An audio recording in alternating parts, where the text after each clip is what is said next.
தமிழக பஞ்சாயத்தில் முன்னாள் முதல்வர் மு.க. ஸ்டாலின் நேற்று சொல்லியிருக்காரு, கருப்பு சிவப்பு கொடி இருக்கும் வரை காவி கொடி பறக்காது அப்படின்னு சொல்லிட்டு. திராவிட முன்னேற்ற கழகம் இருக்கு வர உங்களுடைய காவி கொடி ஒருபோதும் இங்கே பறக்காது.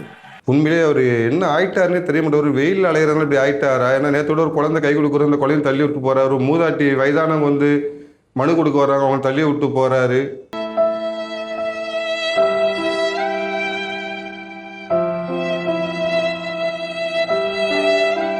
என்ன ஆயிட்டுக்காருன்னே தெரியல. இவங்க அவரை வச்சு என்ன பண்ணுறாங்கன்னு தெரியல. ஏன்னா இப்போ சொல்லியிருக்க காவி கொடி கருப்பு சிவப்பு இருக்கிற இடத்துல காவி கொடி பறக்காது அப்படின்ட்டு. ஆட்சி உங்க கையில் தான் இருந்துச்சு. மதுரை முழுக்க முழுக்க என் கட்டுப்பாட்டில் இருக்குது அப்படின்னீங்க. காவல்துறை உள்ளே வரமாட்டேன்னீங்க. 1008 நிபந்தனைகள் விதிச்சாங்க. அதையும் மீறி அந்த கருப்பு சிவப்பு கொடியை வச்சு அவன் தலைமையில ஏறி நின்று தான் காவி கொடி பறந்துச்சு. முருகபக்தர் மாநாட்டில் திருப்பரங்குன்றத்தில் ஆர்ப்பாட்டம் நடத்தும் போது அதே தான். உங்களுடைய இந்த கருப்பு சிவப்பு பேசுகிறவங்க தலைமையில ஏறி தான் காவி கொடியே பறந்துகிட்டு இருந்துச்சு. காவி கொடி பறக்க ஆரம்பிச்சு பல காலம் மாறிடுச்சு. அதனால தான் நீங்கள் பேர் கதறிட்டு அலையிறீங்க, ஊராக கதறிட்டு அலையிறீங்க உட்காந்துக்கிட்டு. அதோட அடுத்து சொல்கிறாரு காவி கொடி பறக்க விட மாட்டோம் அப்படின்ட்டு. உண்மை அவர் சொன்னது இன்னொன்று பார்த்தீங்கன்னா, காவி கொடிக்கும் கருப்பு சிவப்பு கொடிக்கும் வித்தியாசம் இருக்குது. கருப்பு சிவப்பு கொடி என்ன கொடி? அடுத்தவன் சொத்து ஆட்டையை போடுற கொடி, அடுத்தவன் பொண்டாட்டியை ஆட்டையை போட்ட கொடி அப்படின்னு சொல்லலாம். இன்னும் பார்த்தீங்கன்னா காவி கொடி எப்படி தியாகத்தின் கொடி, அது தியாகத்தின் இது காவி கொடி. அந்த காவி கொடி பறக்கிடத்தில் சுயநலத்திற்கு இடம் இருக்காது. அதனால் காவி கொடி இருக்கும் இடத்தை அழித்து தான் இந்த கருப்பு சிவப்பு கொடி எப்படி தமிழர்களை அழித்து நான் திராவிடத்தை இல்லாத ஒரு திராவிடத்தை உருவாக்கி இந்த கருப்பு சிவப்பு கொடி வந்துச்சு. கருப்பு சிவப்பு இருக்கிற இடத்துல பச்சை கொடி பறக்கும். அதை பார்த்துருப்போம் நம்ம. ஏன்னா அதனால தான் அந்த கோயம்புத்தூர்ல குண்டெடுப்புலாம் நடந்துச்சு. இவங்க பறக்க விட்டதுனால தான். எப்படி வெள்ளை கொடியும் பறக்கும். ஏன்னா அவங்க பிச்சை போட்ட அரசு தானே இது.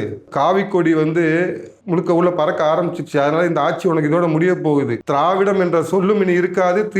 திராவிட முன்னேற்ற கழகம் என்ற கட்சியும் இனி இருக்காது. வருங்கால தலைமுறையினர் தேட வேண்டியது இருக்கும். ஏன்னா இப்ப இந்த திராவிடர் கழகம் ஒன்று உண்டு, நீங்க தான் சொல்லிட்டு எழுவீங்க. ஆனா இங்க இருக்க எவனுக்குமே தெரிய மாட்டேங்குது. குழந்தை கூப்பி கேட்டுப்பா தெரிய மாட்டேங்குது. அதே போல அடுத்த தலைமுறைக்கு திராவிட முன்னேற்ற கழகம் தெரியாமல் போக போகிறது. இனி காவி கொடி மட்டும்தான் பறக்கும். கருப்பு சோப்புக்கு இனிமேட்டு இங்க இடமே கிடையாது. அடுத்தவன் சொத்து ஆட்டையை போட்டவனுக்கும், அடுத்தவன் பொண்டாட்டி ஆட்டையை போட்டவனுக்கும், ஊரை கொள்ளையடிச்சு ஒலையில போட்டு வீட்டுக்குள்ள போட்டவனுக்கும் இனி இங்க இடம் கிடையாது. இது தெய்வீக தமிழகம். இனி இங்க காவி கொடி பட்டுமே பறக்கும். கருப்பு சிவப்பு கொடி பறந்துச்சுன்னா, நீ சொன்ன மாதிரி கருப்பு சிவப்பு கொடி பறந்துச்சுன்னா என்ன ஆகும்? கோயில் சொத்துக்கள் கொள்ளை போகும். கோயிலில் பக்தர்கள் இறந்து போவார்கள். ஏன்னா கருப்பு சிவப்பு கொடி பறந்ததுனால, கருப்பு சிவப்பு கொடி பறந்ததுனால கஞ்சா கொடி கட்டி பறந்துச்சு. கருப்பு சிவப்பு பறந்ததுனால போதைப் பொருட்களின் மையமாக தமிழகமானது. கருப்பு சிவப்பு கொடி பறந்ததினால் பல பெண்கள் பாலியல் பலாத்காரத்துக்கு உட்படுத்தப்பட்டார்கள். ஏன்னா பார்த்துருப்போம், ஈசிஆர் ரோட்டில் கருப்பு சிவப்பு கொடி கட்டிட்டு தான் ஒரு பெண்ணை விரட்டிட்டு போனாங்க. அதே கருப்பு சிவப்பு கொடி கட்டின காரில் தான் ஒரு போலீஸ்கார், தடுத்த போலீஸ்காரை இன்னொரு இடத்துல அந்த கார் மேலே படுக்க வச்சு இழுத்துட்டு போனாங்க.